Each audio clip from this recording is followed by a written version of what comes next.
નમસ્કાર મિત્રો, સ્વાગત છે આપનું મારી YouTube channel study with Pankaj નાડિયામાં. મિત્રો, આજે આપણે ગ્રામર સિરીઝમાં પ્રિપોઝિશન્સના ચેપ્ટર 4ની ચર્ચા કરીશું. અગાઉ આપણે પ્રિપોઝિશન્સના 3 ચેપ્ટરના વિડીયો બનાવી ચૂક્યા છીએ. આપે તે વિડીયો ના જોયા હોય તો આ વિડીયોના ડિસ્ક્રિપ્શનમાં તેની લિંક આપેલી છે, ત્યાંથી તે વિડીયો જોઈ શકો છો. અથવા તો ઉપર સજેસ્ટેડ વિડીયોમાં પણ તેની લિંક આવી રહી છે, ત્યાંથી પણ તમે તે વિડીયો જોઈ શકો છો. શરૂ કરીએ આજનો વિડીયો. તો આજે આપણે જે પ્રિપોઝિશનની વાત કરવાના છે તેમાં સૌ પ્રથમ છે થ્રુ. ઓકે, તો આપણે વાત કરીએ તેની. પહેલું પ્રિપોઝિશન જે છે તે આપણું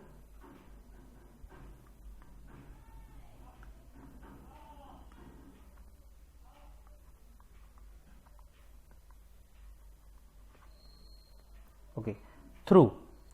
થ્રુનો મતલબ શું થાય? સાદી ભાષામાં સમજીએ તો થ્રુ એટલે માંથી, ખાલી જગ્યામાંથી, કશાકમાંથી આપણે પસાર થવાની કેવી વાત કરતા હોઈએ ત્યારે through the crowd, through the window વગેરે વાત કરીએ કે એમાંથી પસાર થવું, તો ખાલી જગ્યામાંથી એટલે એના અંદરથી એ સંદર્ભમાં તે વપરાતું હોય છે.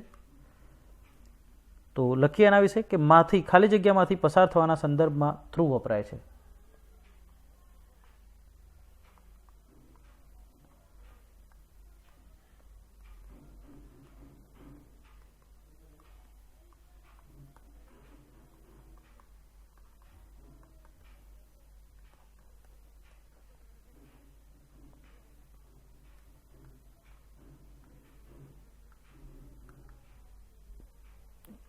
ઉદાહરણ દ્વારા સમજવાનો પ્રયત્ન કરીએ.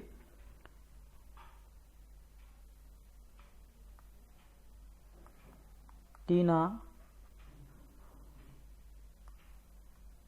walks through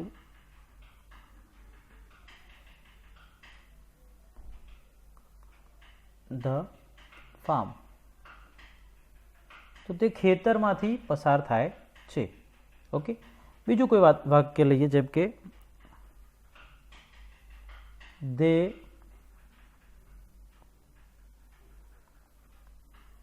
run through the crowd. તે ભીડમાંથી પસાર થયા અથવા તો ભીડમાંથી દોડ્યા, તો એ સંદર્ભમાં આ વપરાતું હોય છે. ઓકે, ત્યારબાદ એના પછીનું જે છે તે બહુ મજાનું ને બહુ વધારે વપરાતું પ્રિપોઝિશન છે, જેને વારંવાર આપણે વાપરતા હોઈએ છીએ. તો એની વાત કરીએ તો તે છે, પહેલાં આપણે એને રબ કરી દઈએ.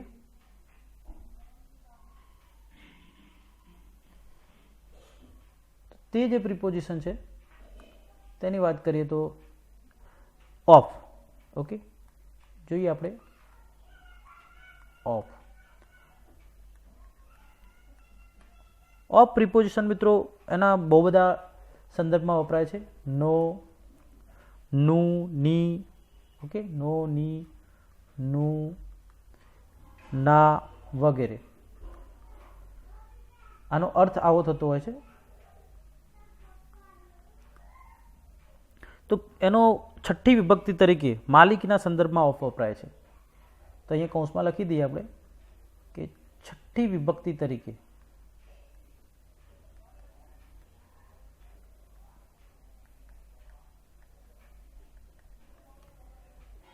વપરાય છે. માલિકીના સંદર્ભમાંનો મતલબ થાય કે કોઈ પોતાની વસ્તુ છે અથવા તો એ દર્શાવવા માગે કે આ મારું છે, પેલાનું છે, તો ત્યારે આપણે નો, ની વગેરે, કે રાજુનો કંપાસ, મીનાની બોલ પેન. ઓકે, તો એ સંદર્ભમાં ઓફ વપરાતું હોય છે. તો સમજવું ખૂબ જરૂરી છે, એકદમ સરળ છે.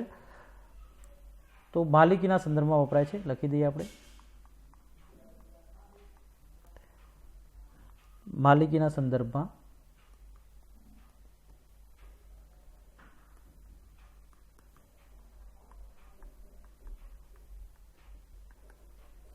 જેમ કે આ એક ઉપયોગ છે તેનો કે માલિકીના સંદર્ભમાં વપરાય છે. જેમ કે એનું ઉદાહરણ જોઈએ.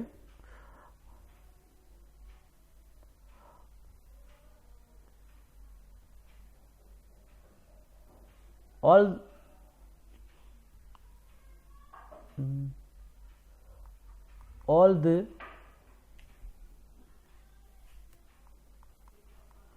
students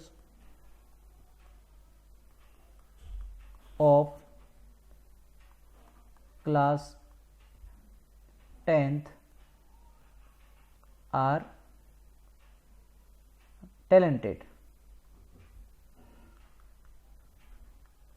તો ક્લાસ 10થના બધા જ વિદ્યાર્થીઓ ટેલેન્ટેડ છે, આવો આનો સાદો અર્થ થાય. ઓકે, ક્લાસ 10ના બધા જ વિદ્યાર્થીઓ ટેલેન્ટેડ છે.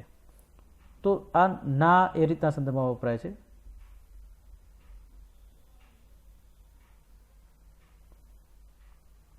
બીજું એક વાક્ય લઈએ.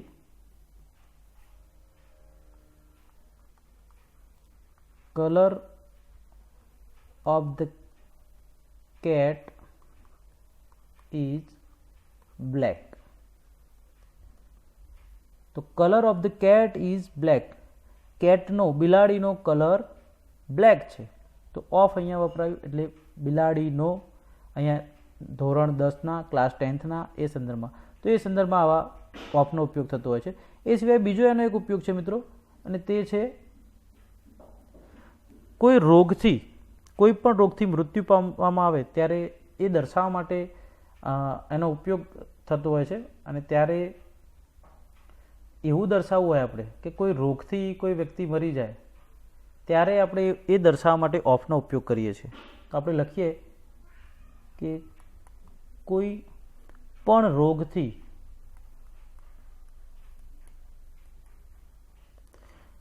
મૃત્યુ પામવામાં આવે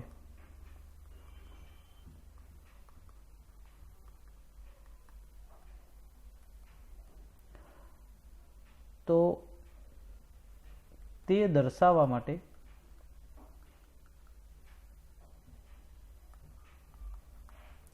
ઓફનો ઉપયોગ થતો હોય છે, ઓફ વપરાય છે. ઓકે, ઉદાહરણ જોઈએ આપણે. જેમ કે he died of, or the prime minister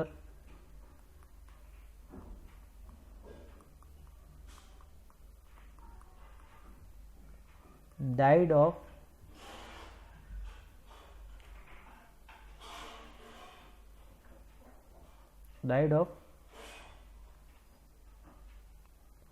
TB, tuberculosis. તો પ્રાઇમ મિનિસ્ટર ટીબીથી મરી ગયા એ સંદર્ભમાં દર્શાવાય છે. અથવા તો હર ફાધર ડાયડ ઓફ કેન્સર. તો આ ધ્યાન રાખવાનું છે મિત્રો. આપણને દેખીતી રીતે એવું લાગે છે કે her father died from cancer, કેન્સરથી મરી ગયા, પરંતુ અહીંયા ઓફ એ વાપરવાનું છે, ફ્રોમ વગેરે વાપરવાનું નથી, ખોટું પડે છે. તો સાચો જવાબ જે આવે તે ઓફ આવે, તો ધ્યાનમાં રાખવાનું છે. ઓકે, હવે નેક્સ્ટ છે ઓફ પછીનું અપ ટુ. તો એની વાત કરીએ તે પહેલાં આપણે આને ક્લિયર કરી લઈએ.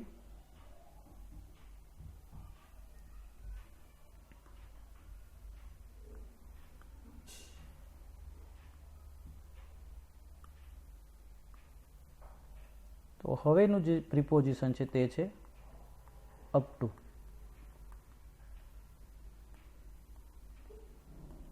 અપ ટુનો મતલબ થાય મિત્રો અમુક હદ સુધી.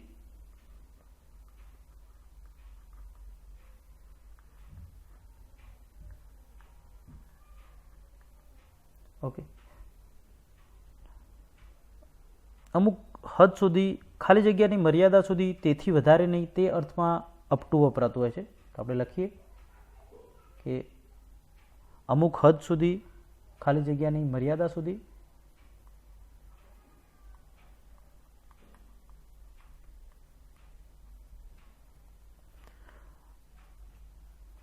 તેથી વધારે નહીં,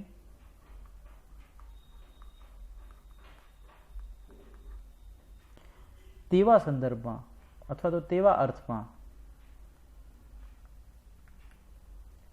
અપ ટુ વપરાય છે. અપ ટુનો ઉપયોગ થાય છે. ઉદાહરણ જોઈએ આપણે.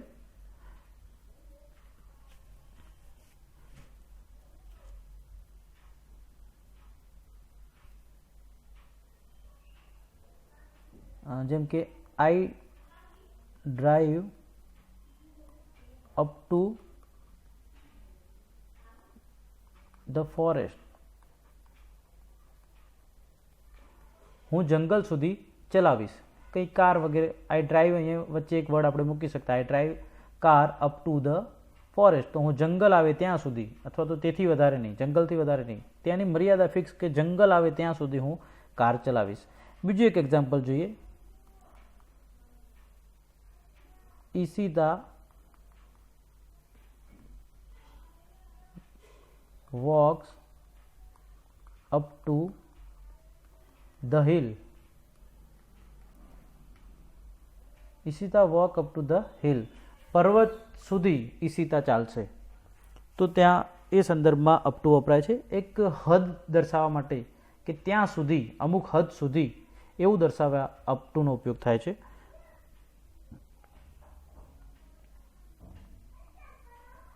એક એક્ઝામ્પલ બીજું પણ જોઈએ. They rain up to the banyan tree. તો હદ છે બનિયન ટ્રી સુધી, તેઓ વડના વૃક્ષ સુધી દોડ્યા હતા. તો આવું દર્શાવવા માટે અપ ટુનો ઉપયોગ થાય છે. હવે નેક્સ્ટ પ્રિપોઝિશન જોઈએ, ફ્રોમ. તે પહેલાં આપણે એને ક્લિયર કરી દઈએ. તો હવે નેક્સ્ટ પ્રિપોઝિશન જે છે તે છે ફ્રોમ.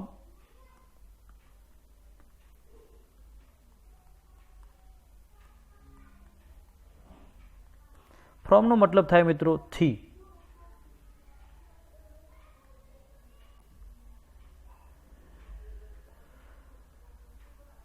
કોઈ ચોક્કસ સમયથી અથવા સ્થળથી એવા સંદર્ભમાં વાત કરવી હોય તો ફ્રોમ વપરાતું હોય છે મિત્રો. લખીએ આપણે.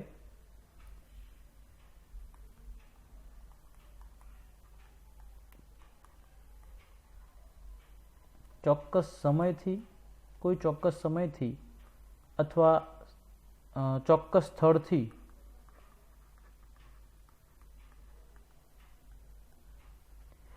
તેવું દર્શાવવું હોય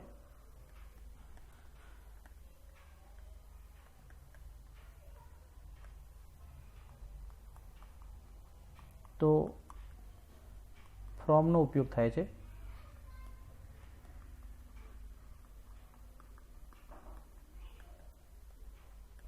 મિત્રો ફ્રોમનો બીજો પણ એક ઉપયોગ છે. કોઈ પણ રોગથી પીડા થતી હોય તો તે દર્શાવવા માટે પણ ફ્રોમ વપરાય છે.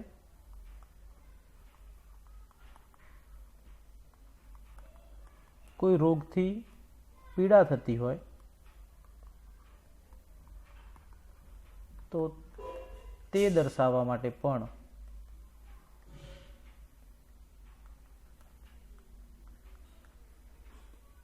ફ્રોમનો ઉપયોગ થાય છે.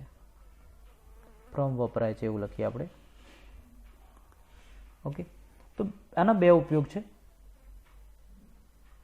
આપણે ઉદાહરણથી સમજવાનો પ્રયત્ન કરીએ. જેમ કે પહેલું જોઈએ સ્થળ અથવા તો સમયની વાત કરવા માટે, તો એના ઉદાહરણ સમજીએ આપણે.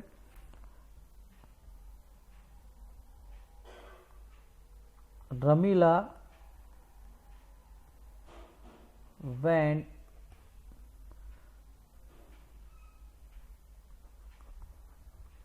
from Patan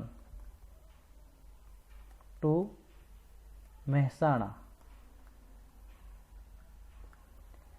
Ramila went from Patan to Mehsana.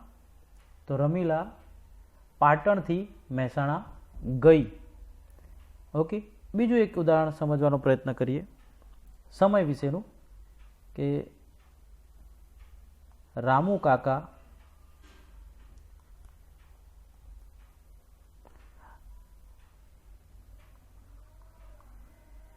worked from evening to morning. evening to morning. તો સાંજથી સવાર સુધી તેમણે કામ કર્યું. તો સાંજથી એ સંદર્ભમાં ફ્રોમ ઇવનિંગ ટુ મોર્નિંગ. તો સાંજથી એ સંદર્ભમાં દર્શાવવા માટે, અને અહીંયા પાટણથી એ સંદર્ભમાં દર્શાવવા માટે ફ્રોમ વપરાયું છે. હવે આપણે જે પીડાનું જે ઉદાહરણ છે તે પણ જોઈ લઈએ. ત્રીજું ઉદાહરણ કે કોઈ રોગથી પીડા થતી હોય તો તે દર્શાવવા માટે પણ ફ્રોમનો ઉપયોગ થાય છે. જેમ કે હી ઇઝ સફરિંગ, ટુ સફર એટલે પીડાવું. He is suffering from malaria.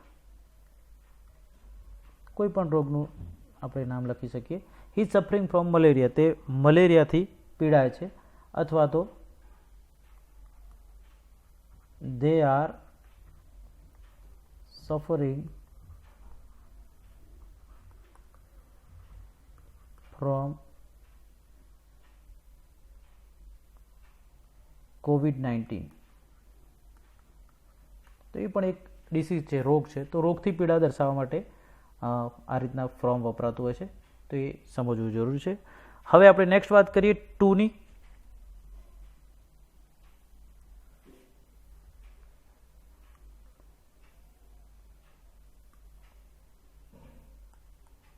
હવેનું જે પ્રિપોઝિશન છે તે છે ટુ.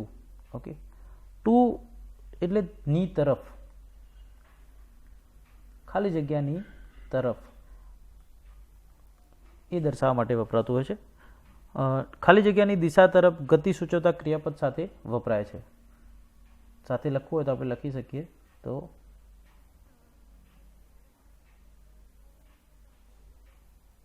ની દિશા તરફ ગતિ, અથવા તો એ સિવાય છે કે ગતિની દિશા તરફ અને ગતિ દર્શાવતા હોય તેવા ક્રિયાપદ સાથે વપરાતું હોય છે. ગતિ દર્શાવતા ક્રિયાપદ સાથે વપરાય છે.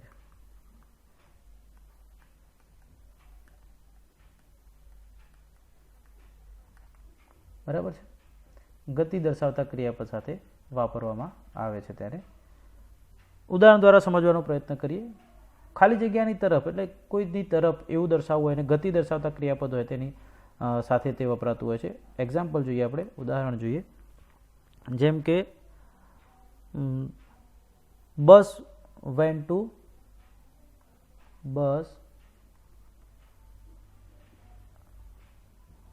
ran to the school.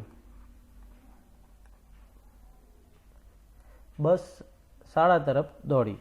Okay, શાળા તરફ ચાલી એ સંદર્ભમાં આપણે કહી શકીએ. વેદિકા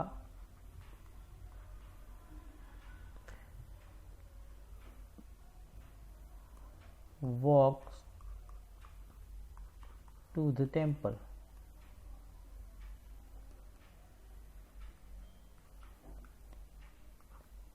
વેદિકા મંદિર તરફ ચાલે છે. યશસ્વી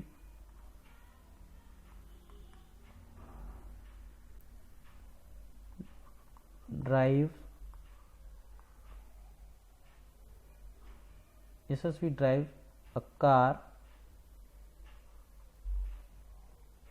to the market. યશસ્વી માર્કેટની દિશા તરફ કાર ચલાવીને જાય છે. તો એવું દર્શાવવા માટે ટુનો ઉપયોગ થતો હોય છે મિત્રો. હવે નેક્સ્ટ આપણે વાત કરીએ બીજું એક પ્રિપોઝિશન ફોર, FOR, ફોર.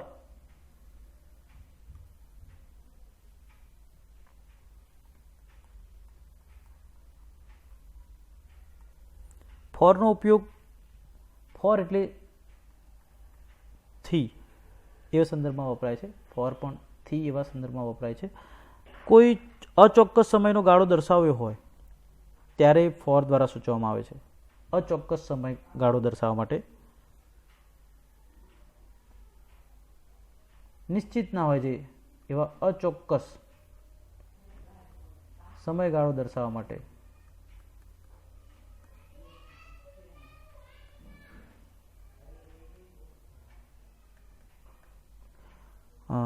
ફોરનો ઉપયોગ કરવામાં આવે છે. FOR, four.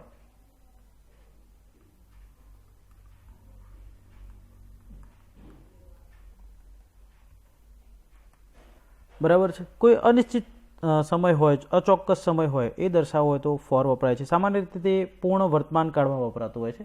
તો એ પણ આપણે નોંધી લઈએ કે સામાન્ય રીતે તે પૂર્ણ વર્તમાન કાળમાં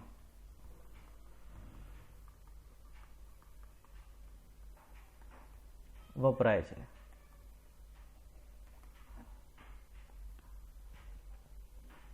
જેમ કે જોઈએ આપણે ઉદાહરણ,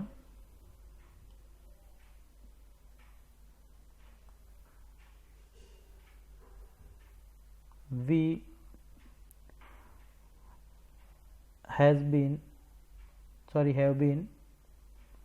have been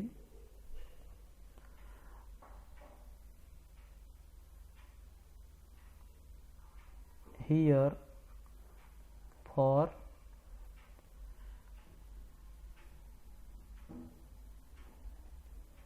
10 hours'. અમે 10 કલાકથી અહીંયા છીએ. We have been here for 10 hours. તો અમે 10 કલાકથી અહીં છીએ. Rakesh has been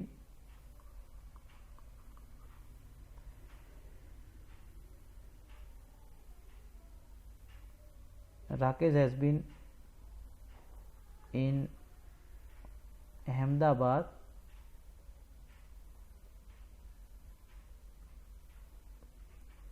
for 2 years.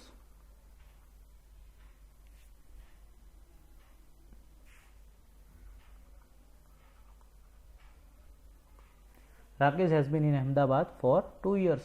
Rakesh અમદાવાદમાં 2 વર્ષથી છે. તો અહીંયા તે સંદર્ભમાં ફોર વપરાયું છે. તો અચોક્કસ સમયગાળો હોય તે દર્શાવવા માટે આ રીતનું વપરાતું હોય છે. પરંતુ અહીંયા આપણે જે ઉદાહરણ દર્શાવ્યા એમાં 10 hours, પરંતુ 10 કલાક એક ચોક્કસ દર્શાવવાની વાત નથી હોતી. ત્યારે આમ આપણે ઉચ્ચ ગણતરી વગર કે ભાઈ 10 વાગ્યાથી છું એવો સંદર્ભ નહીં. અમુક સમય કે ભાઈ 2-3 વર્ષથી હોય છતાં આપણે કહી દઈએ કે 2 વર્ષથી છીએ, હું 5 કલાકથી તારી રાહ જોઉં છું. ભલે 5 કલાક ના થયા હોય તો આ ચોક્કસ સમયગાળો દર્શાવવા માટે તે વપરાતું હોય છે. જેમ કે he has been here four 15 years. તે 15 વર્ષથી અહીંયા છે એમ. તો ત્યારે ફોરનો ઉપયોગ થતો હોય છે. ઓકે, હવે નેક્સ્ટ જે છે તે છે સિન્સ, અને ત્યારબાદ ટીલ, અનટીલ, આ બંને છે. એ સિવાય ફરીથી ફોરનો પણ એક ઉપયોગ છે. તો આપણે ફરીથી ફોરનો પણ એક જોઈ લઈએ આને રફ કરીને.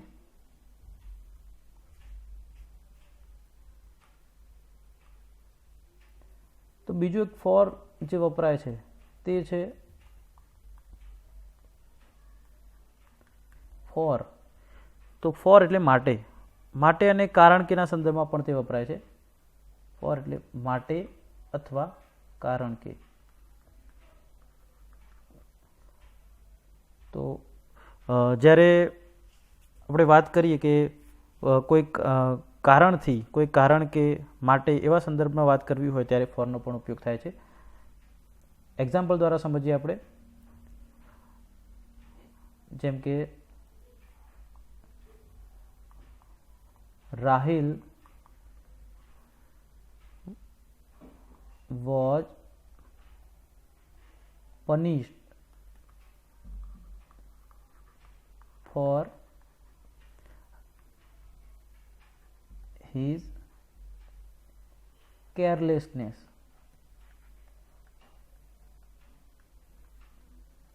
તો એની કેરલેસનેસના કારણે તેને પનિશ કરવામાં આવ્યો હતો. રાહિલ તો તે માટે એ સંદર્ભમાં અહીંયા ફોર વપરાયું છે. બીજું એક એક્ઝામ્પલ જોઈએ કે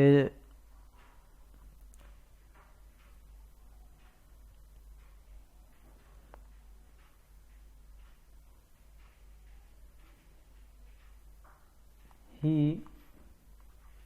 died for a noble cause. He died for a noble cause. તો એક ઉમદા કારણ માટે, તે સારી બાબત માટે, સારી બાબત માટે તે મરી ગયો અથવા કુરબાન થયો, તો એ સંદર્ભમાં પણ ફોર વપરાય છે, તો એ સમજવું જરૂરી છે. Okay.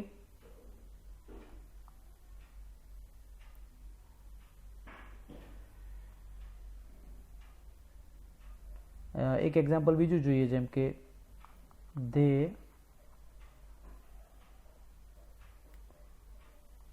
ran for charity.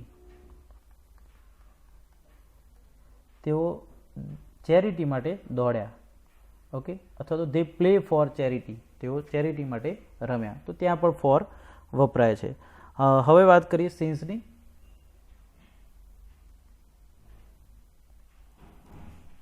Video થોડો લાંબો થઈ રહ્યો છે મિત્રો, પરંતુ હવે આપણા પ્રિપોઝિશનમાં સિન્સ, ટીલ અને અનટિલ 3 બાકી રહે છે, તો આપણે તે પૂર્ણ કરીશું આજ વિડીયોમાં. તો વાત કરીએ સિન્સની, ઝડપથી આપણે પૂરા કરીશું. સિન્સ ગુજરાતીમાં મિત્રો અક્ષર થોડા ખરાબ આવી શકે છે, તે બદલ સોરી, પરંતુ મારું ગુજરાતી રાઇટિંગ એટલું બધું સારું નથી. સિન્સનો મતલબ થી અથવા તો કારણ કે એવો થતો હોય છે. થી અથવા કારણ કે એ સંદર્ભમાં તે વપરાય છે. કોઈ ચોક્કસ સમય દર્શાવવો હોય, અચોક્કસ સમય માટે ફોર વપરાતું હતું મિત્રો. ચોક્કસ સમય દર્શાવવો હોય તો ત્યારે આપણે સિન્સનો ઉપયોગ કરીએ છીએ, તો ખાસ ધ્યાન રાખજો. કોઈ ચોક્કસ સમય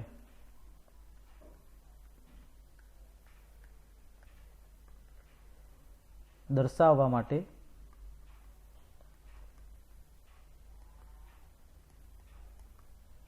સિન્સનો ઉપયોગ થાય છે.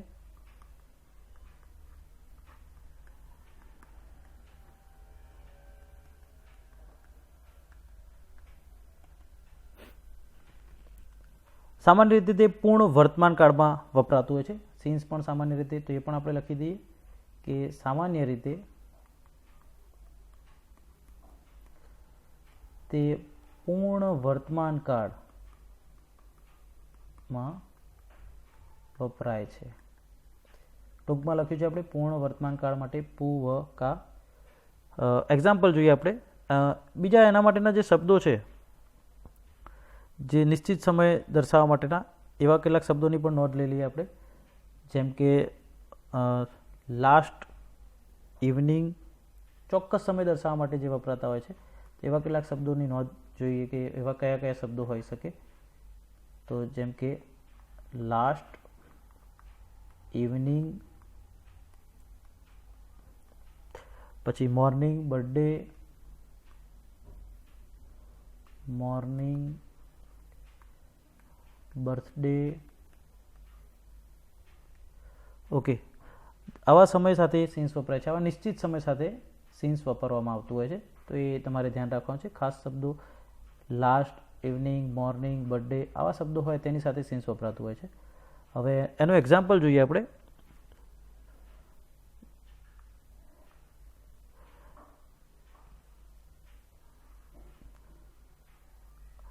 જેમ કે I have not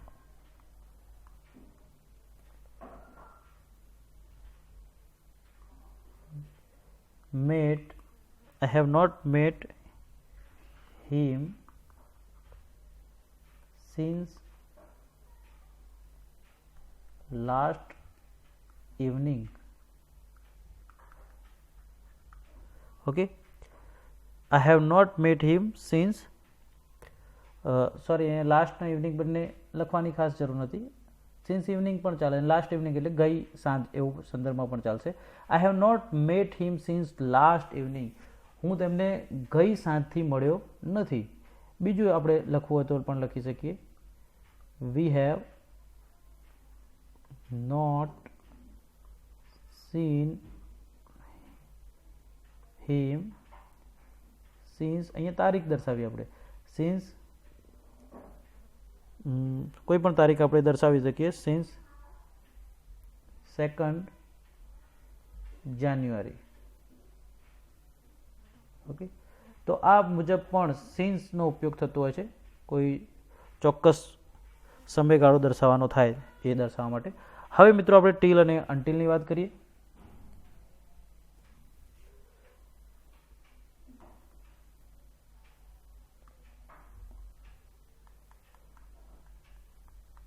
પહેલા જોઈએ આપણે ટીલ. ટીલનો મતલબ થાય છે જ્યાં સુધી ત્યાં સુધી. ઓકે, જ્યાં સુધી ત્યાં સુધી આ સંદર્ભમાં તે વપરાય છે. જ્યાં સુધી ત્યાં સુધીના સંદર્ભમાં સામાન્ય રીતે હકારમાં આનો ઉપયોગ થાય છે. તો યાદ રાખજો મિત્રો, સામાન્ય રીતે તે હકારમાં વપરાય છે. જ્યાં સુધી ત્યાં સુધીના સંદર્ભમાં તેનો ઉપયોગ થાય છે. આવો અર્થ દર્શાવો કે જ્યાં સુધી આવું હોય ત્યાં સુધી આવું હોય એવું દર્શાવવું હોય, પરંતુ હકારમાં દર્શાવવાનું હોય ત્યારે ત્યાં આપણે ટીલનો ઉપયોગ કરીશું. ઓકે, ખાસ યાદ રાખવાનું છે કે હકાર દર્શાવવા માટે ટીલ વપરાય છે. ઉદાહરણ જોઈએ આપણે.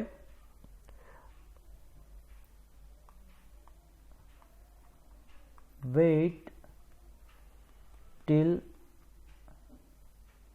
C come. Wait till she comes. તે આવે ત્યાં સુધી રાહ જો. Okay, wait till she come. તો તે આવે ત્યાં સુધી રાહ, જ્યાં સુધી તે આવે ત્યાં સુધી રાહ જો. જ્યાં સુધી તે એટલે અહીંયા તેણીની આવે ત્યાં સુધી રાહ જો. તો અહીંયા હકારના સંદર્ભમાં છે કે તે આવે ત્યાં સુધી રાહ જો. કોઈ વાક્યમાં આપણને નકાર જોવા મળતું નથી. હવે આપણે વાત કરીએ અનટિલની.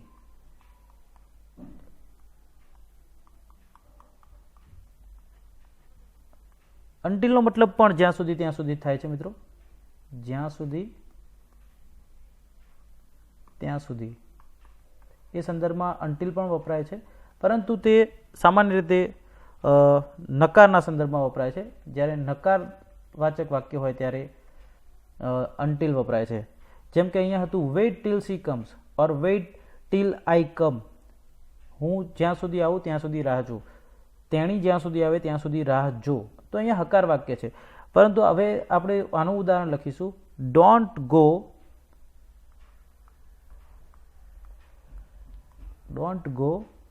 until she come. Okay, don't go until she comes. જ્યાં સુધી તેણીની આવે નહીં ત્યાં સુધી જઈશ નહીં. બીજું વાક્ય જોઈ લઈએ. ડોન્ટ, અહીંયા ડોન્ટમાં થોડુંક રાઇટિંગ એરર છે મિત્રો. Don't eat until I say. જ્યાં સુધી હું ના કહું ત્યાં સુધી ખાઈશ નહીં.